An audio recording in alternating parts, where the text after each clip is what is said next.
Na aula passada, nós começamos a ver sinais informativos e chegamos à seguinte otimização, que é o problema principal a gente que tem que ser resolvido. O principal que é maximizar o seu lucro esperado, sujeito à restrição de incentivo e de participação. Só que agora, em vez de dois estados da natureza, gente bom, gente ruim, a gente tem também a participação do sinal informativo, que pode dar boas notícias ou más notícias. Por isso, temos quatro estados da natureza. Vamos resolver esse problema. E, mais uma vez, a gente vai supor que as restrições acontecem na fronteira, na solução do problema, porque a gente vai conseguir mostrar que os multiplicadores de Lagrange respectivos são diferentes de zero. O multiplicador de Lagrange da primeira restrição a gente vai chamar de lambda, da segunda a gente vai chamar de mi. Vamos fazer, então, o lagrangiano do problema.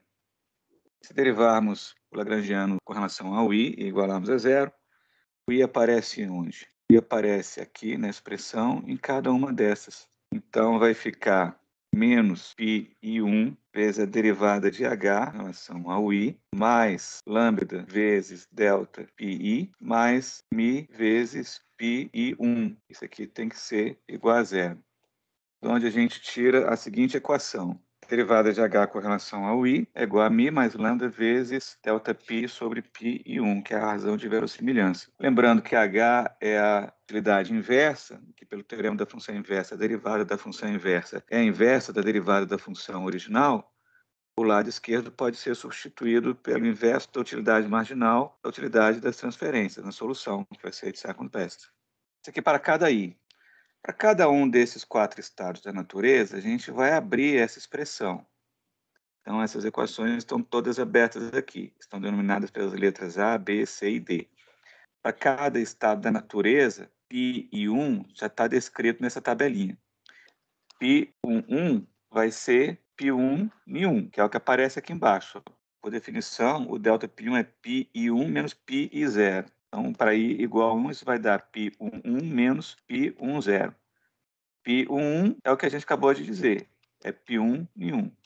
Menos π10 é π0 mi0, que é exatamente o que aparece aqui no numerador. O que a gente fez, então, foi substituir esses valores em cada uma dessas quatro equações. Só acho que a gente obtém essa lista de quatro equações para resolver. O sinal sigma é não informativo sempre que nenhum for igual a ni0. Nesse caso, as equações A e B vão ser iguais. De fato, se nenhum for igual a ni0, nesse lugar aqui do nenhum, eu coloco o ni0. E aqui eu coloco o ni0. Então, eu posso cancelar o ni0 com ni0 e ni0. E esse termo aqui vai ficar π1 menos π0 sobre π1. E aqui eu vou substituir ni1 por ni0 e vou cancelar do mesmo jeito. Vai ficar a mesma razão, π1 menos π0 dividido por π1. O lado direito, então, vai ser todo igual. Portanto, a equação A vai ser igual à equação B. E, nesse caso, as transferências vão ser iguais também, T1 e T2. Então, se isso acontece, a gente tem a equação A igual à equação B, e isso implica T1 de second best é igual a T2 de second best. E, além disso, a equação C vai ser igual à equação D, porque se N1 é igual a N0, eu posso cortar aqui, ó, e vai ficar 1 menos π1 menos 1 menos π0 sobre 1 menos π1. E aqui embaixo, 1 menos N1 é igual a 1 menos N0. Aqui também. Então, você cancela. E o lado direito dessas duas equações fica igual. Fica mi mais lambda vezes 1 menos π1 menos 1 menos π0 sobre 1 menos π1. Portanto, a equação C vai ser igual à equação D. E, nesse caso, as soluções para T3 e T4 vão ter que ser iguais.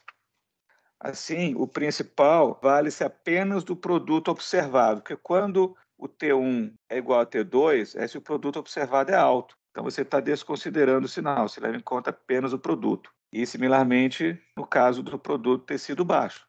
Isso quando o sinal é não informativo, ou seja, quando N1 é igual a N0. O que é N1 igual a N0? Lembra, o que é N1?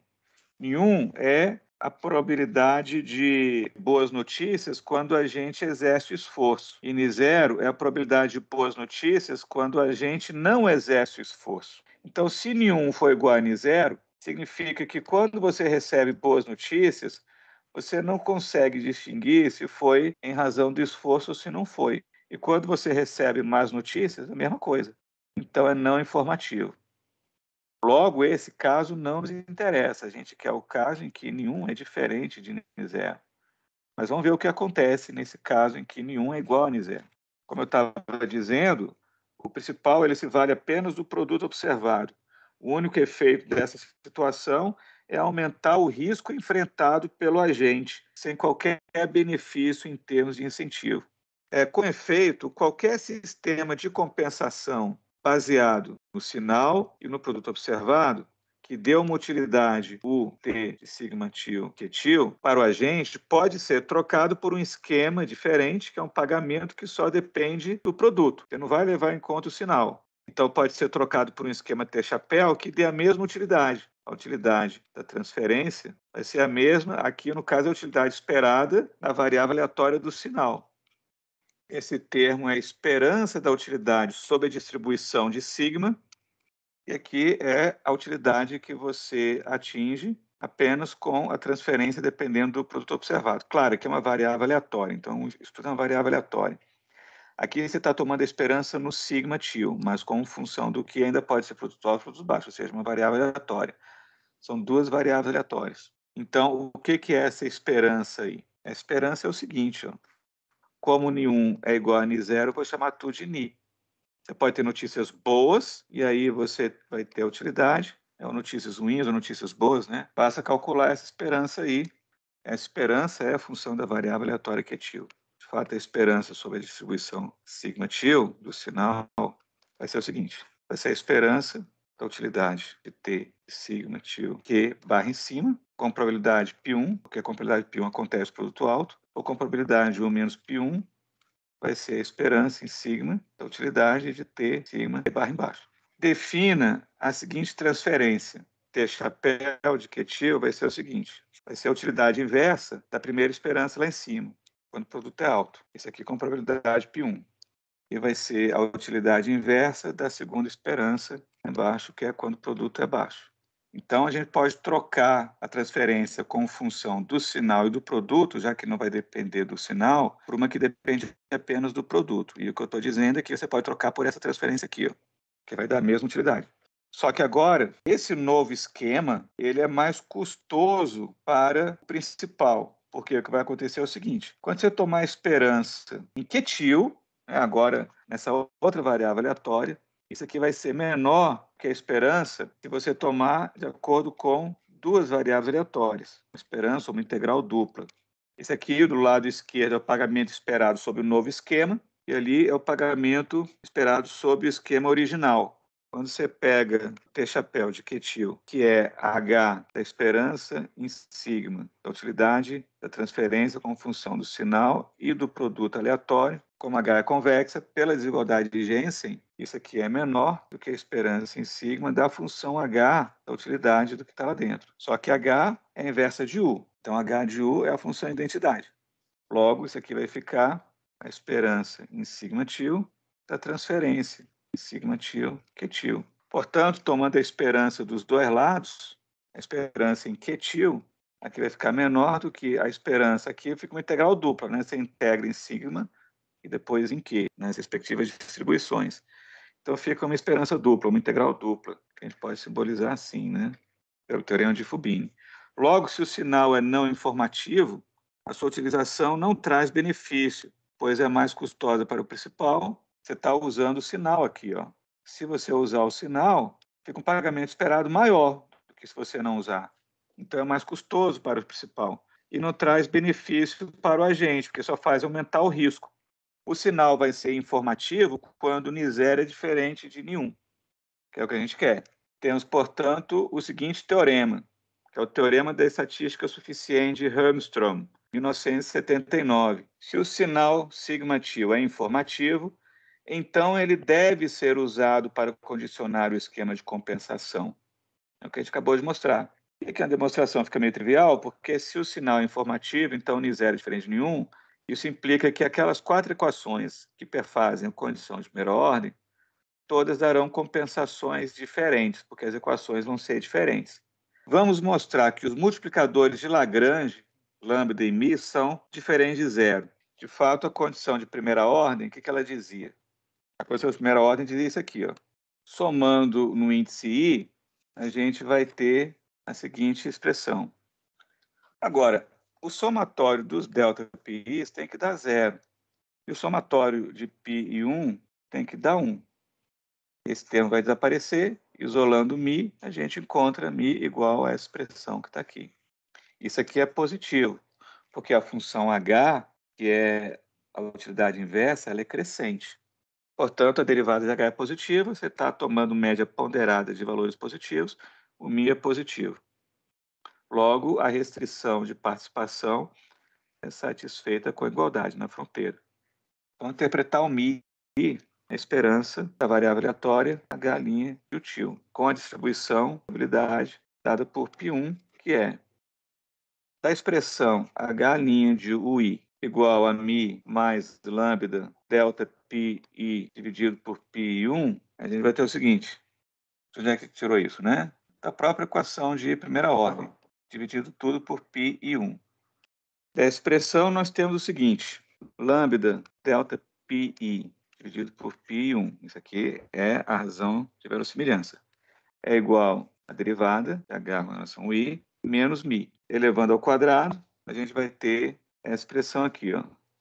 Aqui você tem a variável aleatória menos a esperança dessa variável aleatória. Então, é o desvio com relação à média. E está elevando ao quadrado. Então, é um desvio quadrático em relação à média. Se você tomar aqui a esperança dos dois lados na distribuição de probabilidade do π1, você vai ficar com isso aqui. Essa constante lambda 2 sai.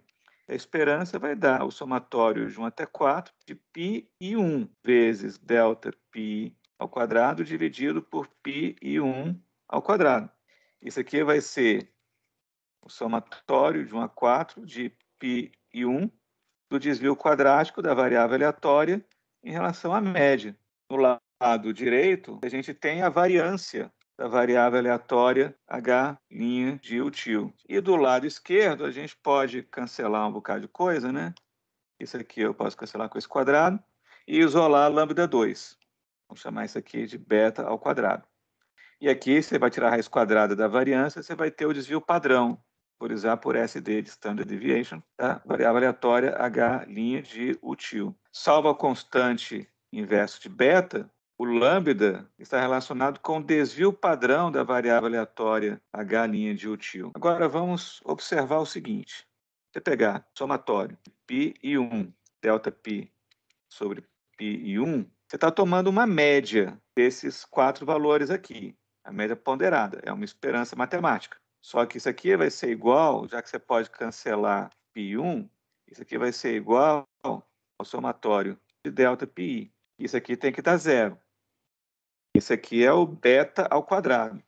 Isso aqui pode ser reescrito assim, ó. Essa expressão que está aqui dentro, ela é o quadrado dessa que está aqui. Então, você está pegando o segundo momento da expressão, dessa variável aleatória. Só que a média é zero. Portanto, essa expressão é a variância da seguinte variável aleatória. Vamos construir aqui artificialmente, né? Vamos dar esse nome aí. Logo, o módulo de lambda, que a gente descobriu que era o desvio padrão da variável aleatória h' de util dividido por beta, beta vai ser a raiz quadrada dessa variância, ou seja, vai ser o desvio padrão da variável aleatória. Se você pegar aqui os π's, né, você tem esse desvio padrão. Esse aqui, evidentemente, é diferente de zero. Portanto, a restrição de incentivo, ela também é satisfeita com a igualdade. Logo, aquelas 4 equações que nós obtivemos, a gente pode resolver sob a condição de que o sinal é informativo, ou seja, N1 é diferente de N0.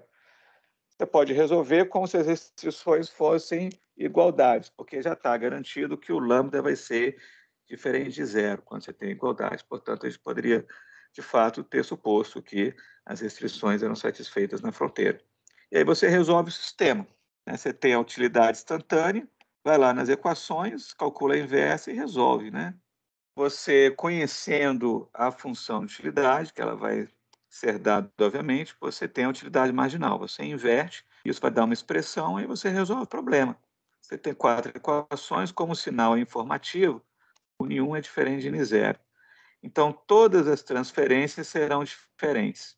O lambda vai ser 1 sobre beta vezes o desvio padrão da galinha do tio, ou seja, o módulo de lambda, né? Se você encontrar as transferências, você vai encontrar os usos, dividido pelo desvio padrão dessa variável aleatória que você conhece, né? Porque essas distribuições estão dadas. E o mi, a gente encontrou que era o somatório π1 com i de 1 até 4 e a galinha de ui. E aí você resolve o problema.